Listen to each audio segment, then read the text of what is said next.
How were you able to go from people telling you and being surrounded by, oh, you're going to be this, you're going to do this in life, and this is who you're going to be, to then saying, you know what? No, I want to pave my own path. I want to do my own thing. Where did that come from? That's a big question.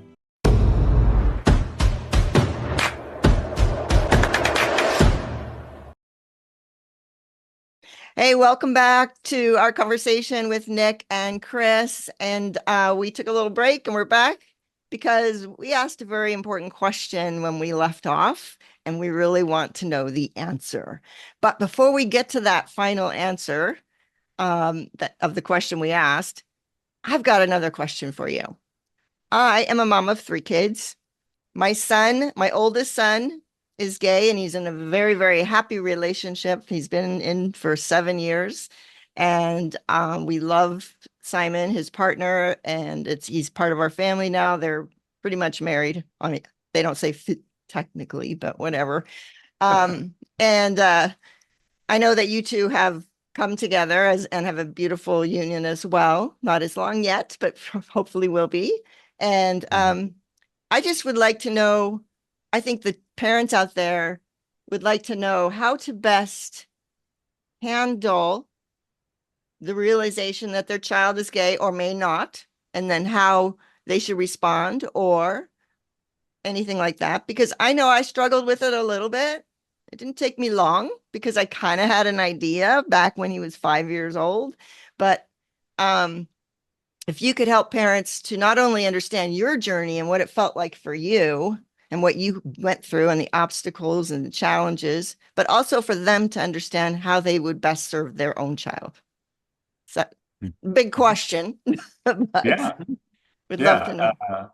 It's a really big, long journey, and it has to do with your environment of knowing what's okay and what's not okay. Your brain will create your own reality to protect you from things that you Mm. don't want to know about the world or about yourself. So it took me a long time to realize that I was gay. I was walking in PE in like middle school, and I was walking the whole you could either play flag football or walk around the track, and I didn't want to play football, so I was walking around the track, and I was thinking, huh, gay people must have it hard. And then I kind of stopped and was like, wait, I don't look at girls, I look at guys. And I had this whole internal back and forth thing where I looking back, I was completely in denial. Um, and a lot of that came from these accidentally projected expectations and expectations that I took from other people and my parents about wanting grandparents and about expecting me to have a wife and kids and all these things. And it entirely meaning well and very harmless things, even when they're not projected on you. Just people learn through osmosis largely, Mm. through just what they see in their environment. And if that's what they see most of the time, they're going to think that's how it's supposed to be. Exactly. So, uh, and then when you think that's how it's supposed to be, and your kid gets old enough where you might be like, hey, I'm not really sure what their sexuality might be. You start noticing some things, um, which apparently my mom said it was in her face all along, and she never really realized it. But it Same. it that goes back to the fear, the amygdala, the fear part of your brain wanting to protect you. And so it can be touchy. My parents have came up to me in a very kind way and asked me if I was gay or not. And just because it was targeted and I felt them feeling a little awkward about asking it and not knowing how to ask it, I completely denied it. Mm. So to How old me, were you then? I was probably, I could have been 14. Okay. Makes sense. Yeah. Um, I have really, I knew when I was 8, I think, and was in denial into college. Hmm. And uh, yeah, once I was 18, I started calling myself bi, but not to everybody, just to a few select people. And that I'm not, I'm gay. Um, it's very interesting. Yeah. So yeah, it's my point is that confrontation can trigger a fear response of denial, and not just from the kid denying it to the parent, but a kid denying it to themselves. Mm, Uh, interesting. really interesting there. So the best thing is to create an environment where there is no question if that's not normal or not, or there is no expectation of marrying a certain gender or anything like this. There is no right or wrong to marry anyone. It's just all love. And Mm, that can come up. You can do that by uh, calling attention to other homosexual couples and commending that, or not because they're gay, because commending that makes it something different, but commending it just as you would commend a heterosexual couple, or oh, look, a wedding, oh, how pretty, or whatever. hmm Um, there's lots of different ways to make it natural and normal. And when it feels like it's natural and normal, then it's not a thing. And hmm the amygdala isn't, there's nothing for your brain to challenge and to be afraid of. So nothing is triggered. Yeah, I love Yeah. that. I think you're, how old are you? I'm 30. 30. Yeah. So my son is 34.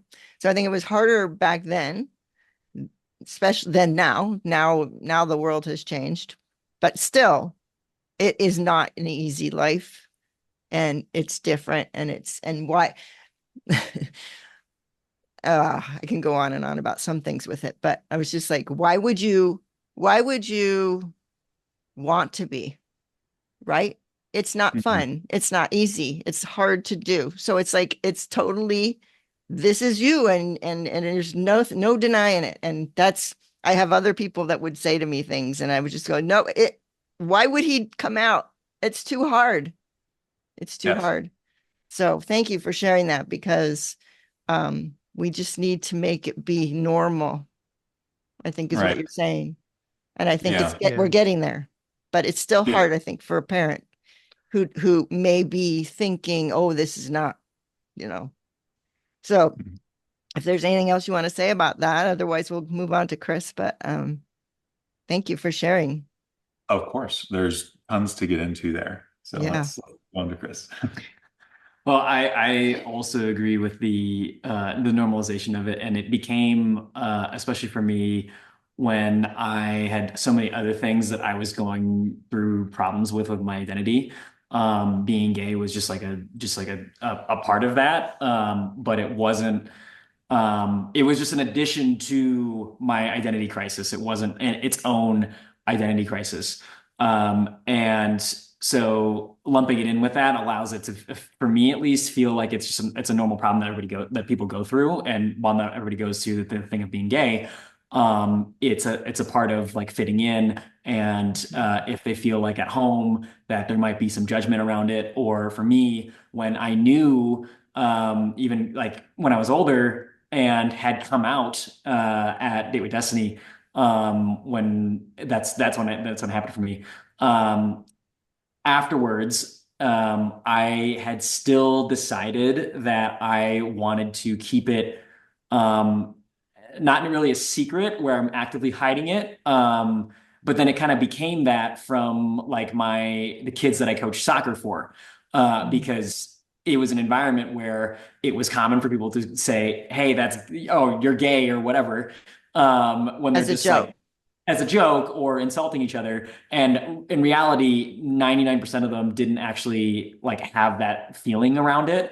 And I didn't want to be being a boys high school soccer coach, be someone that would like that would get in the way of building any sort of bond with the kids that would allow me to be able to help them in other ways. And like that was my biggest thing with soccer, is that like I used it as a way to be able to coach kids on life.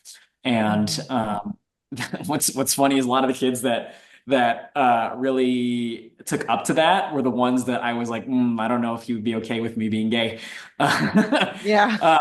But I also didn't take that as an insult against me or anything against me. It's like it's people's upbringing, and there's something that a Tony Robbins trainer talks about with this. His I don't know if you guys know who Rudy is, Rudy Bardero, but he's also gay, and he's helped me through this a lot. And one of the things that he said is about a lot of gay people, because of external circumstances and because of people like saying things like that, they expect a ton of understanding, but they expect a ton of leeway, but they won't give it back either. And to someone who has the belief that like gay people is wrong for whatever reason, and but they have the belief for a reason, and to just like tell them like, no, this is not, that's not right. While yes, of course, we feel like it's okay to be gay, and like we should be able to do what we want to do. Um, I also think that giving that leeway to people that don't believe that is something that would actually allow them to come to their own conclusion, as opposed to just like telling them the wrong and then secretly behind closed doors they're telling their kids that, oh, you better not be gay. But Yeah. they can't on the outside exclaim that. So for me, it was funny because I came out and then kind of actually went back into the closet because of my whole circumstances on the external, being that it wasn't really a very accepting community. And I came out to my friends who I was pretty confident would not have issues with it. And my mom did actually, this is one thing she did a really good job on, was like saying like, it's like she because I didn't have a girlfriend forever, was like, it's okay if you're gay, it's okay if you're gay. But in the same sense that Nick talked about earlier, if there's like if there is a question asked, or if there is a expectation, it kind of sets up the walls to come up, as opposed to just allowing that environment to be there that feels safe.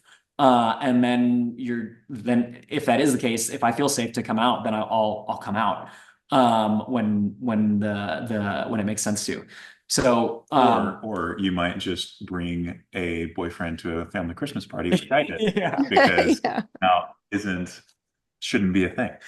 Yeah, exactly. That's the other thing too, is that like, there's this expectation now for gay people to come out. And then even when I did come out and I felt like that relief for the first time, then I realized that like, oh, there's only one person that knows this. And it's only a relief because they've been hiding. Yeah, And exactly. they don't need to hide. Yeah, there's no need to hide. And there is, I think there's room to have discussion, as opposed to just like saying it's flat out right or it's flat out wrong. Like, let's talk about it, and let's hear where the beliefs came from, and then we can have a discussion, as opposed to just saying like and making it a political thing, which is turned into. And now it's like, well, if you believe that, then what else do you believe, and blah blah blah blah blah. So yeah, my coming out story, I learned that I was gay realistically probably like fourth or fifth grade, when they started talking about human anatomy in class, and like did health class and reproductive class. And I was like, I was more interested in male parts than female parts. And so I was like curious about guys more than I was about girls, or at all about girls. And but funnily enough, my parents remember this, and like when I was younger, my neighbors remember this, of me quote unquote crushing on my dentist's daughter. And and that came about because like I was like, I'm supposed to do this. Like my environment is telling me that I'm supposed to like girls, so I'm gonna like girls. And then when I grew older and I just continued to have the signs in my head that like it's just not who I was, it made it so that I just like went along with it and didn't actually express myself. And to the point that like I just believed that I was never going to find love, because I was like I was someone that I'm not into girls. And so, and then with everything else that was going on too, with my parents and not having siblings and like being an only child and, blah, blah, blah, blah, blah, created all these stories in my head. And then, but eventually I was like, I was okay with like whatever my life circumstances were. And, the coming out process became me just learning again that like this is actually something that I would want to pursue as a relationship, and it is important to me beyond what other people think. And then I started to go down that path, and going into Tony Robbins events is what allowed me to realize like this is something that was important to me to finally do. But I think for both of us, the fact that we both kind of come off as straight, it's a double-edged sword because it made it so that when I was growing up, could hide it. And so could make it so that in high school, I didn't get bullied for being gay. And so I took up on that opportunity, but it also made it so that I didn't explore. And I didn't express myself. And now that I've had the chance to really be able to do that, I've realized like what I was missing out on. And so I hope that people feel that, as you're saying, like it is getting a little bit easier to do, and eventually it'll just become a thing where it's just like it's not a thing anymore. It's just who you are. And until that point, though, for people who are like struggling with that thought, or parents who are struggling with the thought of like, oh, is my kid gay? Or like, what do I even think about that if they are gay, if they have came out as gay, and now I'm like, that conflicts with my beliefs. Holding the space to have discussion and not just like reacting in the moment is what's going to lead to positive conclusions from both parties, no matter what your guys' beliefs are. Yeah, just be curious, just seek to understand in a way that shows them that there's no danger, regardless of what they say. Absolutely no judgment. If you feel judgment inside of yourself, they will pick up on that, and it will trigger the amygdala. It's very sensitive. So to definitely explore that yourself as a parent, to go, wait a minute, what are my feelings about this, and to come around, because if at the time I was a born again Christian, and this goes against the values, and actually to me it's like, well, and a couple of my friends would say, well, he's just sinning. And I'm like, no. And that's where I was just like, this is BS, because this was from inside. This did not, he's not making this up. He's not being bad. This is him.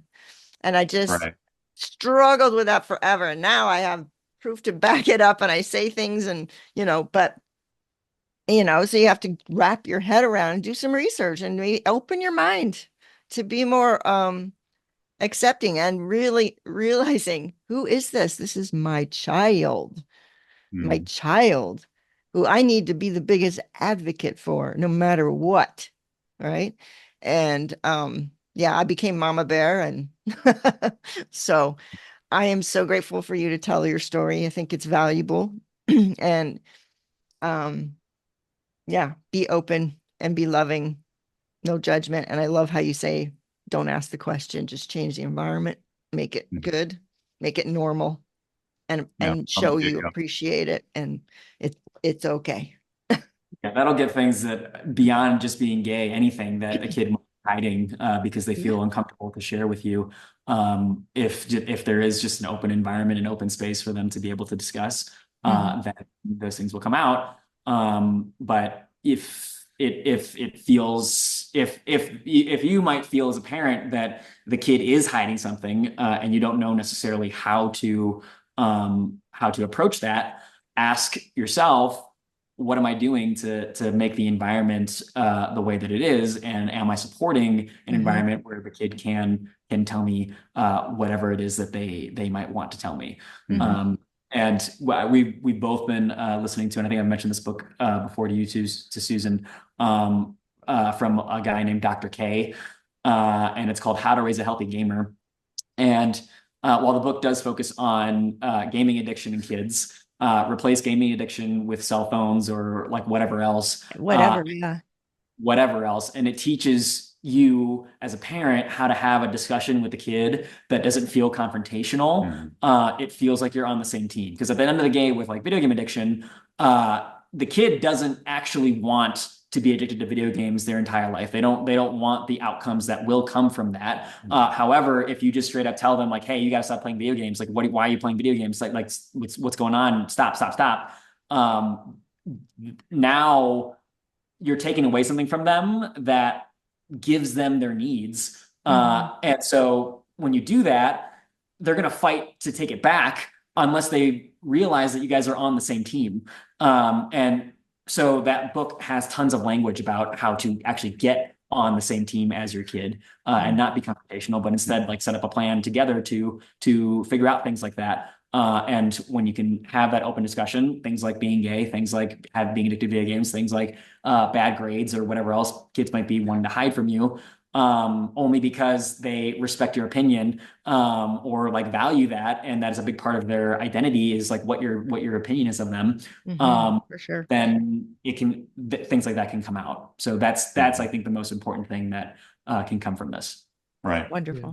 And I Yeah. had extremely loving parents, very involved in our family and everything.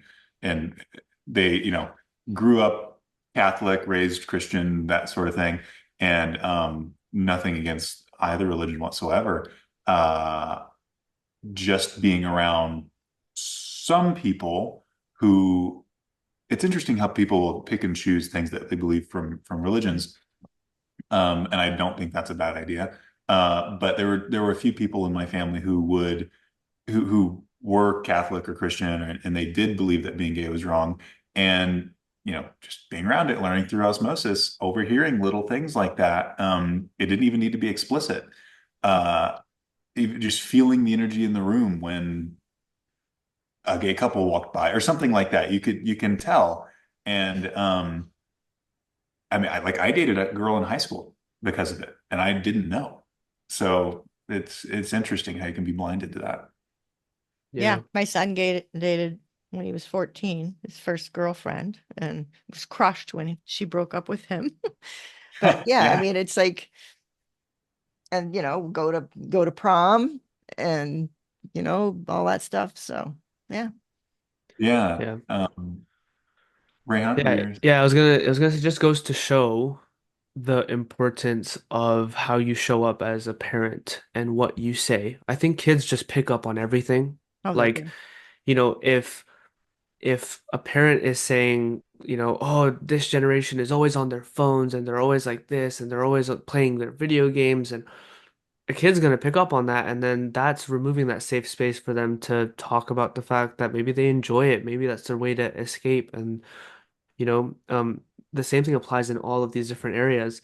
I think that's why it's really important to have that safe space, but also to create it. And the way you create it and to begin with is by just embodying it yourself and understanding, like, not limiting things, not judging things before, even giving it the chance and giving yourself the chance to understand what that thing is. Because like the comments that you make as a parent, they matter, even if it's Oh, not yeah, directed good towards matter. your kid, right? If your kid is there in the room with you and they hear something, they're going to pick up on that and then they're going to associate it with you. So it's really, really crucial to just always have that in the back of your head and always understand that and communicate in a way where you understand, like, yeah, my words matter. My Absolutely. words, my actions, and how I function, what I do, my reactions, the way I handle my life is what they're modeling after. They're watching that. So if yell a lot or whatever, they're going to pick up on that. Oh, that's how you handle the fights or Yep. whatever. So Yep. what you do, hate to Yeah. say it, but Yeah. everybody, Yeah. they're all watching. They're watching, they're listening, and that's how they learn. Yeah. And Yeah. this is this Yeah. is a this is a great, I think, like transition into this whole thing about, both of you, Chris and Nick, you were able to put your foot down and take control, almost like say this is who I am, and I'm not going to listen to what's happening around me, what people are telling me, and what people are saying I should be and how I should act. And you were able to almost start your journey on claiming your identity, if that makes sense. And I think that's something that so many people struggle with, right? I'm sure the two of you struggled with it, but I'm sure everyone, like everyone in the world struggles with it because, like you said, we've talked about it in this episode. Society has like, oh, this is normal and this is how things should be. So there's society, there's culture, there's religion, there's parents, there's so many factors to it, right? There's social media, there's movies, TV, there's so many different things that are influencing our beliefs and that are programming us to be the way we are. And sometimes those things go against who we truly are. Sometimes those things go against our true identity, right? And from what it sounds like and what it looks like, the two of you have been able to embark on this journey of claiming your identity and owning it and being like, it doesn't matter what other people are saying, this is who I am. And it's the question that we asked in last week's episode at the end. It's like, how were you able to embark on that journey? What was it that triggered that shift for you? Like, how did you go about it? Because I think that that's such a powerful tool and such a powerful thing to have. And if you're both able to share your experience with that, that would be great, I think, for the listeners.